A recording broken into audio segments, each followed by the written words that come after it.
Hi there, Capricorns. Thanks so much for tuning in. I'm Astrogirl looking at June 5 through June 11. This June, Mars's entry into Cancer on the 4th, late last week, will whip up controversies. Controversies like Prince used to sing, especially in close relationships. Your work life is at a transitional stage, Capricorns. It's time to focus on what matters most. Now, early in July brings some long simmering conflicts to a boil, but your aspects indicate that you must make an effort to put the past firmly behind you.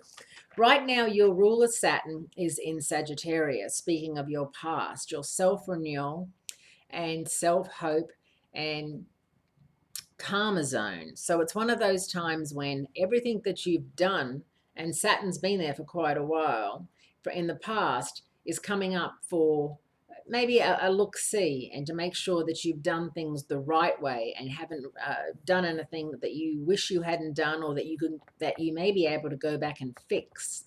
That's something to think about as well. Now, this week, Venus, the goddess of love, finally moves into Taurus, the sign she rules, the sign she's pretty much happiest in, and your 5th house of romance, creativity, and self-fulfillment. It's a very loving, giving time over the next couple of weeks. If you're single, it's a great time to mix it up and mingle. It's a great time to get online, redo your dating profile. If you don't have one, start one. If you know people who know people, say, could you introduce me to somebody? Sometimes people say, I've got someone for you, and you say, oh, I'm not that interested. She doesn't sound, who I'm looking for.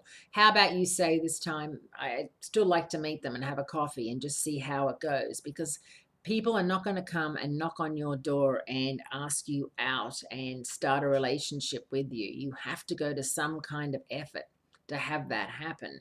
Now, Venus in Taurus is a true gift from the universe that things are going to start to happen. And of course, the full moon in Sagittarius is problematic because of the fact that your ruler Saturn is involved. Saturn is in Sagittarius as well. And Saturn is known as the planet of obstacles. However, we can't let it worry us too much.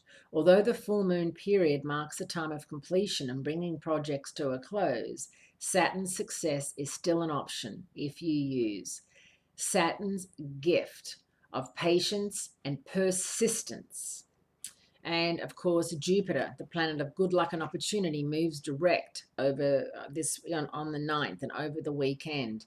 And it's going to be moving direct in your 10th house of career and social reputation. So it's a really lucky time for you to make big strides. It's at the top of your chart, and that is not something to be taken lightly. It's a big deal. So good luck with any kind of work-related move that you're looking to make. Have a great week. Great speaking to you, and I look forward to speaking to you again next week.